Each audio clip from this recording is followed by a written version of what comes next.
Kepala SMK Negeri 4 Palembang, Sumin Eksan, dengan tegas membantah tuduhan adanya pungutan liar atau pungli dengan berbagai modus senilai Rp950.000 terhadap siswa baru di sekolah tersebut.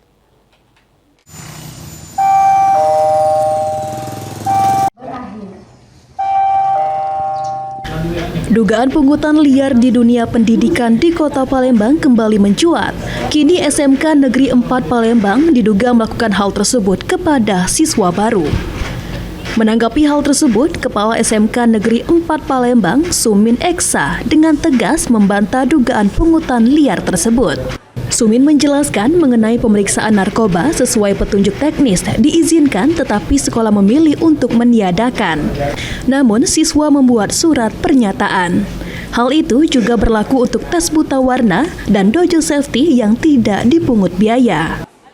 Menurut Sumin, terkait adanya tabel rincian dari pungutan patut dipertanyakan karena baik dirinya dan sekolah tidak pernah melakukan pungutan.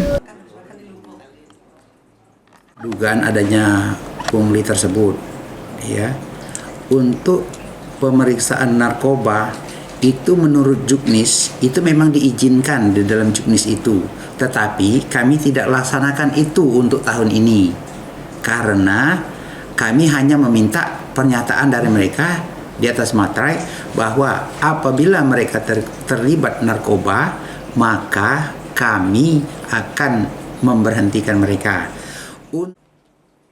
Ditambahkan Sumin, dirinya akan dipanggil oleh Dinas Pendidikan Sumatera Selatan untuk dimintai klarifikasi tentang dugaan pungli di SMK Negeri 4 Palembang.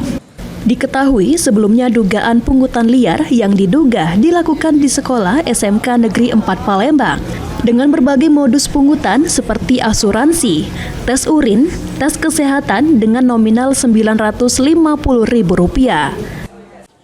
Ilham Wahyudi, PAL TV.